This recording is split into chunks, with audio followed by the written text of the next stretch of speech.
An open mind. What a marvelous thing it is to be able to be in possession of yourself so you can keep your mind open.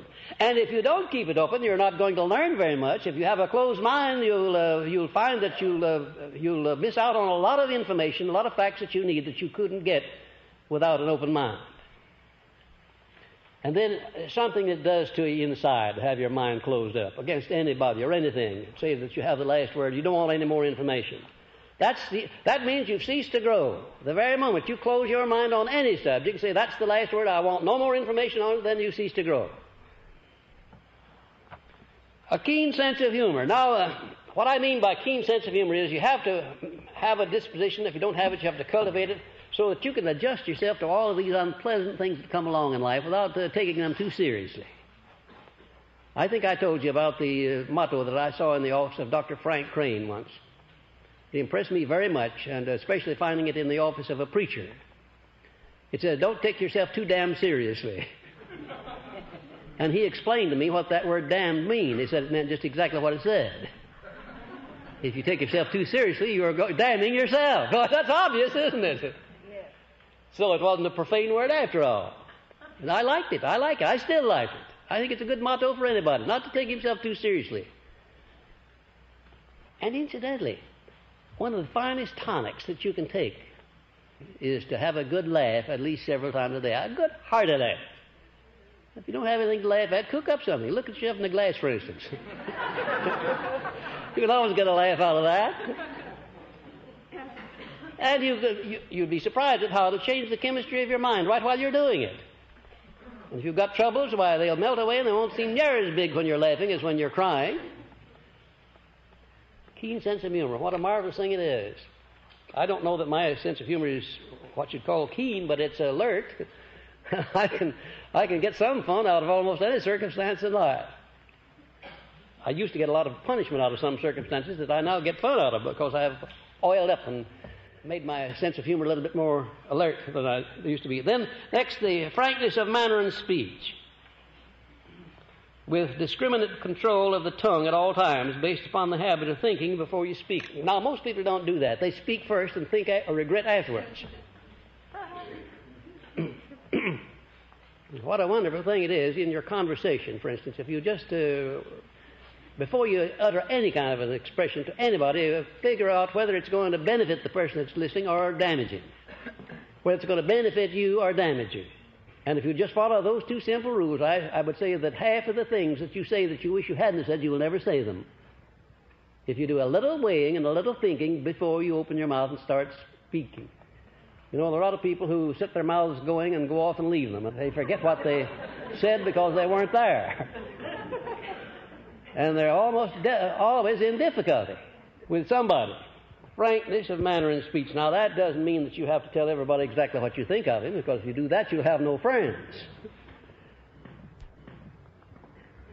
But frankness, not being evasive, not engaging in double talk. Nobody likes a double talker. Nobody likes a person who's always evasive and never expresses an opinion about anything.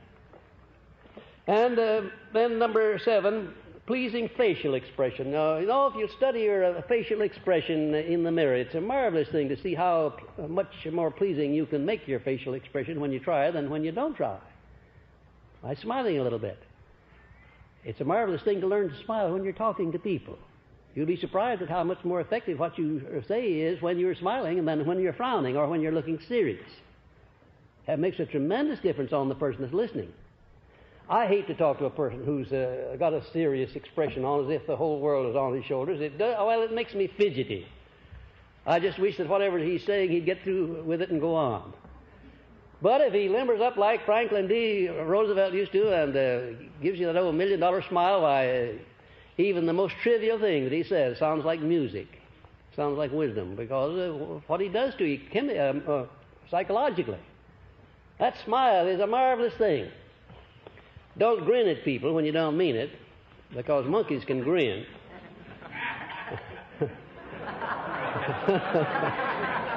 That wasn't in my notes. But learn to smile because you feel it.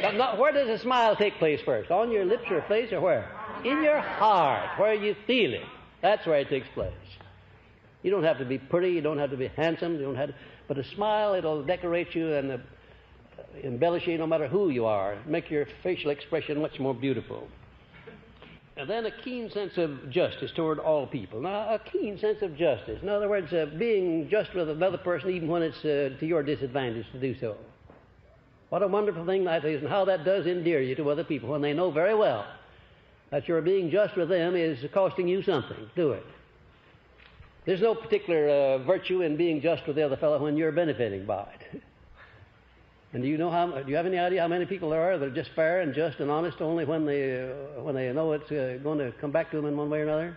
How quickly they'd be dishonest if it was profitable to them to do it? Well, I wouldn't give you the percentage. I'd hate to tell you what I think it is. It's much too high. People who are like that. Keen sense of justice toward all people at all times. And then next one, sincerity of purpose.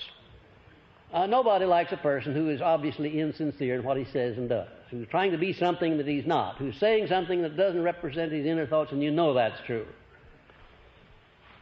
It's not as bad as out and out lying, but it's the first cousin to it, lacking of sincerity of purpose. Then versatility, a wide range of knowledge of people and the world events outside of one's immediate personal interest. You take a person who doesn't know anything except about one thing, and you'll find a person that will be boresome the moment he gets out of that field.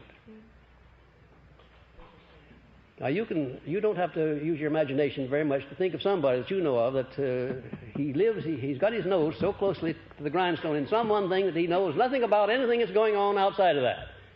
And he'll not be interesting as a conversationalist nor in any other way unless he has a wide enough range of things generally to be able to talk to you about the things that interest you. Do you know the best way in the world to make yourself liked by other people? Yes.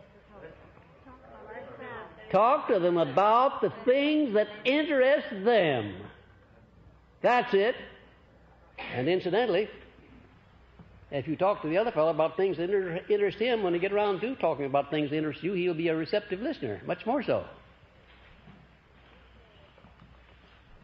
And then tactfulness in speech and manner.